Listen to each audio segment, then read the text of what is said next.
आदित्यम संस्कृत के इस क्लास में आपका स्वागत अभिनंदन है। आज हम लोग अध्ययन कर रहे हैं बिहार बोर्ड कक्षा नवम में पढ़ी जाने वाली संस्कृत की पाठ्य पुस्तक पीयूषम प्रथम भाग के त्रयोदशः पाठ 13, जिसका शीर्षक है किशोराणाम मनोविज्ञानम, किशोरों के मन का विज्ञान। इस पाठ का हम लोगों ने अध्ययन कर लिया है। गद्यात्मक पाठ है और इस पाठ का हम आप लोगों को अध्ययन करा चुके हैं, पढ़ा चुके हैं। आज हम इस पाठ के प्रश्न उत्तर के बारे में, जो भी अभ्यास कार्य में प्रश्न उत्तर दिए हुए हैं, उसको हम आज समझाएंगे।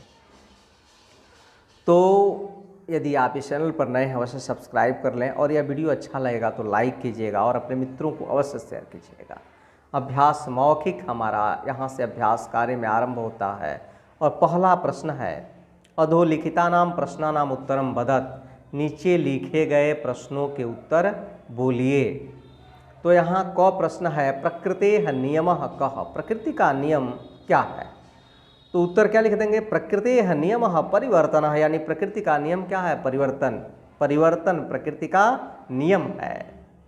ख प्रश्न है जीवने सदा किम न तिष्ठति, तो उत्तर हो जाएगा जीवने सदा एक रूपता न तिष्ठति, जीवन में हमेशा एक रूपता नहीं रहती है।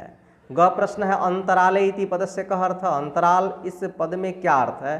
तो अंतराले इति पदस्य अर्थ मध्य भवति, अंतराले पद का अर्थ क्या होता है, मध्य यानी बीच में होता है। मानसे स्वच्छता कदा पदम धारयति, मन से स्वच्छता जो है कब पद को धारण करता है। तो उत्तर हो गया मानसे स्वच्छंदता तदा पदम धारयति यदा यौवन लक्षणानि विशन्ति, मन में स्वतंत्रता तब धारण होता है जब यौवन के जवानी के लक्षण जो है प्रवेश कर जाते हैं। कह कालः श्रेष्ठ भवति, कौन सा समय श्रेष्ठ होता है। तो हमारा उत्तर होगा वर्तमान कालः श्रेष्ठ भवति, वर्तमान काल जो है जो अभी चल रहा है यही श्रेष्ठ होता है। दूसरा प्रश्न है अधोलिखितानाम मौखिकम उत्तरम दत्त, नीचे लिखे गए प्रश्नों के मौखिक उत्तर दीजिए। और क जो है यहाँ क लिखता है कि कदा का किशोरावस्था कथ्यते, कब और किसे किशोरावस्था कहते हैं। तो लिखेंगे कौमारम एवं किशोरावस्था कथ्यते, कौमारे की जो अवस्था है यही किशोरावस्था कहलाता है, कौमारे कुमारापन की जो अवस्था। ख प्रश्न है अनुशासनम कदा अप्रियम भवति, अनुशासन कब जो है अप्रिय होता है। तो उत्तर हो जाएगा यौवनम संप्राप्ते अनुशासनम अप्रियम भवति, यौवनम संप्राप्ते अनुशासनम अप्रियम भवति, जब बच्चा जवान हो जाता है, उसमें जवानी के लक्षण आ जाते हैं, तब उसको अनुशासन जो है उसके लिए अप्रिय होता है। साधना अभावे किम न उचितम, साधन के अभाव में क्या उचित नहीं है। तो उत्तर लिखेंगे साधना अभावे कुंठा पालनम न उचितम, साधन के अभाव में कुंठा पालन करना उचित नहीं है। नीति पद्यांशस्य कः अर्थः अनुसरणीयः, नीति पद्यांश का कौन सा अर्थ अनुसरण करना चाहिए। तो नीति पद्यांशस्य अभिनव अर्थ अनुसरणीयः, नीति पद्यांश के अभिनव अर्थ का हमें अनुसरण करना चाहिए। अंग है प्रारब्धम के न परित्यजन्ति, प्रारब्धम के न परित्यजन्ति, प्रारब्ध को कौन परित्याग नहीं करते। तो उत्तर हो जाएगा प्रारब्धम महापुरुषाः न परित्यजन्ति, प्रारब्ध को जो महापुरुष हैं उसका परित्याग नहीं करते हैं। च प्रश्न है शिक्षा काले किम चिंतयेत, शिक्षा के समय में क्या चिंतन करना चाहिए। तो उत्तर होगा कि शिक्षा काले वर्तमान कार्यमेव चिंतयेत, शिक्षा के काल में वर्तमान कार्य का ही हमें चिंतन करना चाहिए। तीसरा प्रश्न है इसमें कि उदाहरण अनुसृत्य उत्तरम वदत, उदाहरण का अनुसरण कीजिए और उसके अनुसार उत्तर बोलिए। तो उदाहरण क्या है, परिधन वृत्त धन ल्युट, क्या बना परिवर्तनम। तो पहले से दिया यहाँ परिमार्जनम, तो परिमार्जनम वैसे ही बनेगा ना, परिधन अर्जधन में ल्युट लगेगा तो बनेगा परिमार्जनम। परिशोधनम, तो परि उपसर्ग पूर्वक शुद्ध धातु में ल्युट लगा देंगे, बन जाएगा परिशोधनम। अनुशीलनम, अनुपसर्ग पूर्वक सिल में ल्युट लगाया, बना क्या अनुशीलनम। अनुसरणम का क्या हो जाएगा अनुधन सरधन ल्युट, और वैसे ही पालनम का हो जाएगा पालधन ल्युट, यानी पाल में ल्युट लगेगा तो बनेगा पालनम। चौथा प्रश्न है हमारा उदाहरणम अनुसृत्य पंच पदानि वदत, उदाहरण का अनुसरण करके 5 पद बोलिए। जैसे यहाँ लिखा क्रीधन अनियर, क्या बन गया करणीयम। अब पठ में अनियर लगेगा तो बन जाएगा पठनीयम, शुरू में अनियर लगेगा तो श्रवणीयम, और अस्मिरी में अनियर लगेगा तो स्मरणीयम। अब पच में अनियर लगा बन गया पचनीयम, और दृश्य में अनियर लगेगा तो बन जाएगा दर्शनीयम। तो ऐसे ये सब चीज़ें ध्यान रखें, याद रखें। फिर 5वां प्रश्न यहाँ दे रहा है कि उदाहरणम अनुसृत्य अधोलिखितेषु पदेषु प्रकृति प्रत्ययम च वदत। उदाहरण का अनुसरण करके नीचे लिखे गए पदों में प्रकृति प्रत्यय बोलिए। जैसे यहाँ उदाहरण दिया, कुमार धन अण से क्या बना कौमारम, तो वो यौवनम कैसे बना, युवन में अण प्रत्यय लगा बन गया यौवनम। मार्दवम कैसे बना, मृद में अण प्रत्यय लगा बन गया मार्दवम। और शैशवम शिशु में अण लगा बन गया शैशवम। पौरुषम पुरुष में अण लगा तो बन गया पौरुषम। और गौरवम कैसे बना, गुरु में जब अण लगा तो बन गया गौरवम। इस प्रकार से अब इसी पाठ 13 के जो किशोराणाम मनोविज्ञान है, इसके जो हम लोग अभ्यास लिखित का अध्ययन करेंगे। अभी तक हम लोग मौखिक पढ़ रहे थे, अब अभ्यास का क्या है, लिखित कार्य है। लिखित में पहला प्रश्न है अधोलिखिता नाम एक पदेन उत्तरम लिखत। नीचे लिखे गए प्रश्नों के एक पद में उत्तर लिखिए। यहाँ भी क कहता है कि जीवने प्रकृते है नियमः कह, तो जीवन में प्रकृति का नियम क्या है, परिवर्तन। ख कहता है स्वच्छंदता कुत्र पदम धारयन्ति, स्वच्छंदता जो है कहाँ पद को धारण करता है, तो मानस यानी मन में। कब मन में स्वच्छंदता आती है, किशोरावस्था में। ग है किशोरेषु कस्य परिशोधनम आवश्यकम भवति, किशोरों में किसका परिशोधन आवश्यक होता है, तो उत्तर लिख देंगे दिवा स्वप्न से, जो दिवा स्वप्न है उसका परिशोधन परिमार्जन आवश्यक है। घ प्रश्न है दूरतः अपि दृश्यमानम लक्ष्यम कैह लभ्यते, दूर होने पर भी, दूर दिखाई देने पर भी लक्ष्य को कौन प्राप्त कर लेते हैं, तो हमारा उत्तर होगा अनुबंधशाली। जो अनुबंधशाली होते हैं वे जो है उसको प्राप्त कर लेते हैं। श्रेष्ठ कालः कस्ति, श्रेष्ठ काल कौन है, तो हमारा उत्तर हो जाएगा वर्तमान। जो वर्तमान है वही श्रेष्ठ काल है, वही श्रेष्ठ समय है। फिर ख कहता है अब दूसरा प्रश्न है। दूसरा प्रश्न कहता है निम्नलिखिता नाम पूर्ण वाक्य न उत्तरम लिखत। नीचे लिखे गए पूर्ण वाक्य में उत्तर लिखिए। नीचे लिखे गए प्रश्नों के पूर्ण वाक्य में उत्तर लिखिए। तो क प्रश्न है कृष्ण गीतायाम केन रूपेण अवस्थात्रयम निर्दिशत। भगवान श्री कृष्ण ने श्रीमद्भागवत गीता में के स्वरूप द्वारा 3 अवस्थाओं का निर्देश किया गया है। कौन कौन 3 अवस्थाओं का, तो इसका उत्तर लिख देंगे आप कृष्ण गीतायाम कौमारम यौवनम जरा इति रूपेण अवस्थात्रयम निर्दिशत। भगवान श्री कृष्ण ने गीता में कौमार, यौवन और बुढ़ापा, बचपन, जवानी और बुढ़ापा, इस रूप में 3 अवस्थाओं का निर्देश किया है। उच्च विद्यालय अधियानाः के भवन्ति। ख प्रश्न है उच्च विद्यालय में पढ़ने वाले, अध्ययन करने वाले कौन होते हैं, तो हमारा उत्तर होगा उच्च विद्यालय अधियानाः किशोराः भवन्ति। उच्च विद्यालय में अध्ययन करने वाले किशोर होते हैं। ग प्रश्न है शिक्षकाः अभिभावकश्च कस्मिन् विषये दत्तावधानाः न भवन्ति। शिक्षक और अभिभावक किस विषय में दत्तावधान नहीं होते हैं, तो उत्तर हो जाएगा शिक्षकाः अभिभावकस्य किशोराणाम शारीरिको मनोवैज्ञानिकस्य पक्षे दत्तावधानाः न भवन्ति।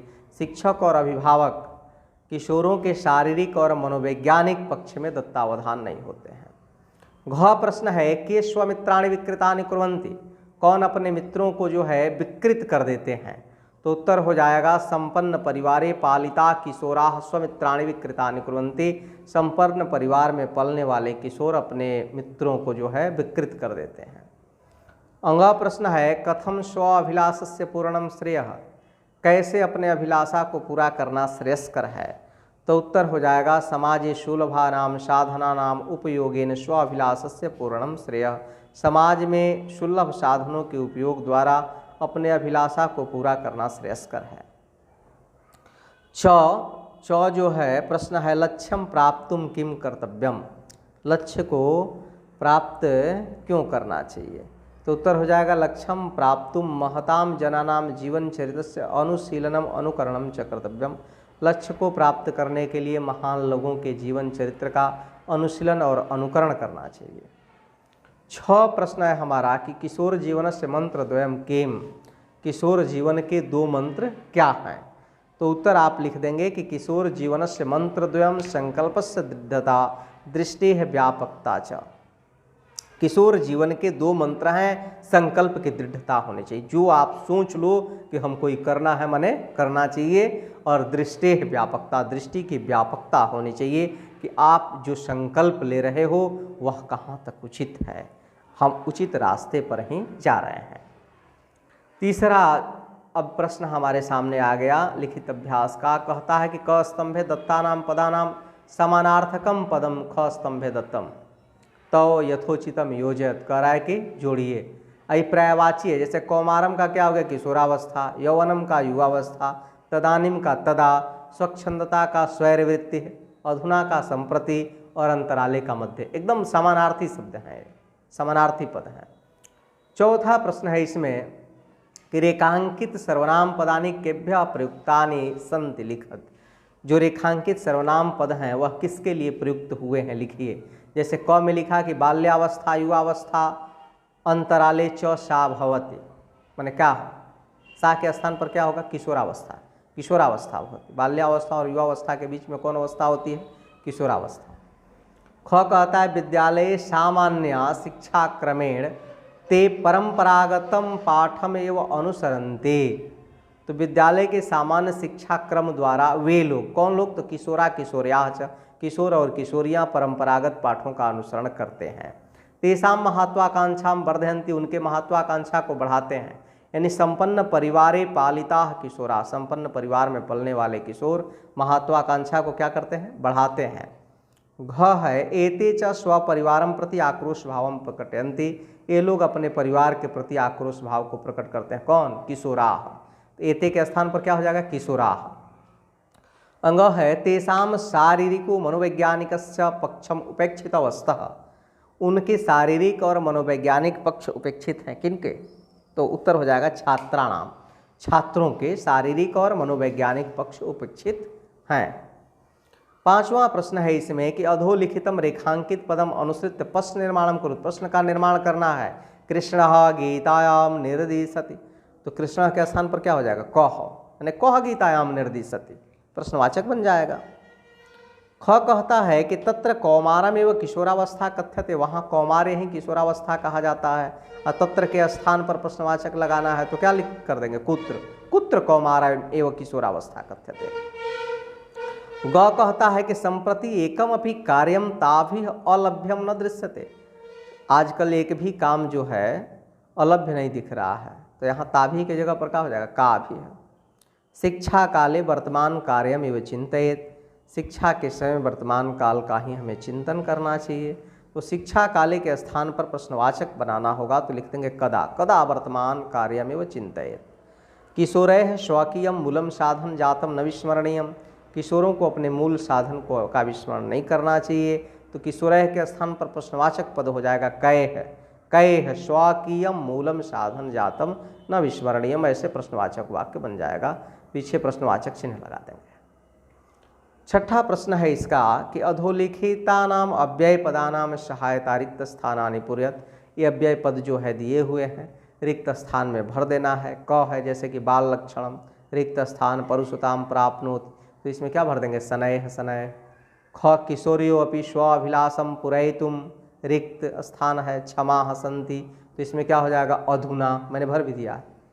शिक्षक अभिभावक योह मध्य, रिक्त स्थान संवाद अनिवार्यम, तो यहाँ भर देंगे यदा कदा, माने जब तब संवाद अनिवार्य है। एक रूपता जीवने रिक्त स्थान न तिष्ठति, तो यहाँ क्या हो जाएगा सदा।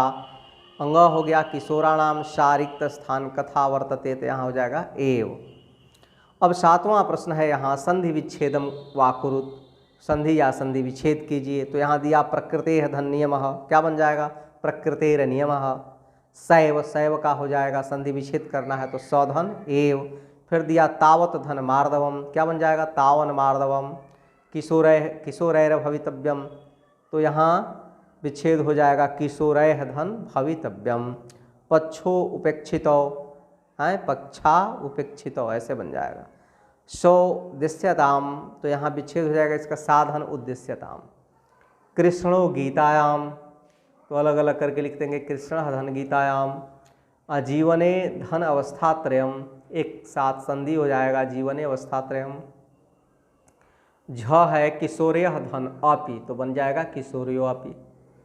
किशोर्यस्य का विच्छेद हो जाएगा किशोर्य धन च। इस प्रकार से हम लोग जो है संधि तो मैंने बढ़िया से पढ़ा दिया है, आप जाके प्लेलिस्ट से संधि का अध्ययन कर लें। 8वां प्रश्न है यहाँ, उदाहरणम अनुसृत्य समस्त पदान लिखत। उदाहरण का अनुसरण करके समस्त पद लिखिए। तो जैसे उदाहरण यहाँ दिया, एकाचासो रूपता, क्या बन जाएगा एक रूपता। कौन समास है, कर्मधार है, नहीं ये उदाहरण दे दिया। तो यहाँ दे दिया किशोराणाम अवस्था, तो क्या हो गया किशोरावस्था। कौन समास हो गया, षष्ठी तत्पुरुष। परम्परया आगतम, क्या हो जाएगा परम्परागतम, समास हो जाएगा तृतीया तत्पुरुष। ग हो गया दत्तम अवधानम यह, बन जाएगा दत्तावधाना, समास हो गया बहुव्रीहि। घ है शासनस्य पश्चात, क्या बन गया अनुशासनम, कौन समास हो जाएगा अव्ययी भाव। अंग है प्रगतम आरब्धम, क्या बन जाएगा इससे प्रारब्धम, और प्रादि समास हो जाएगा। न प्रियम का हो जाएगा अप्रियम, और यहाँ नए समास हो जाएगा। अब जो है क्वेश्चन नंबर 9 है। 9 कहता है कि उदाहरणम अनुसृत्य कृदंत पदेषु धातुम प्रत्ययम च पृथक कृत्वा लिखत। मैं भी चाह रहा हूँ कि यथाशीघ्र जो है इस अभ्यास कार्य को पूरा करा दूँ कम समय में ही, इसीलिए मैंने थोड़ा सा तेज़ी से आप लोगों को पढ़ाने का प्रयास किया है।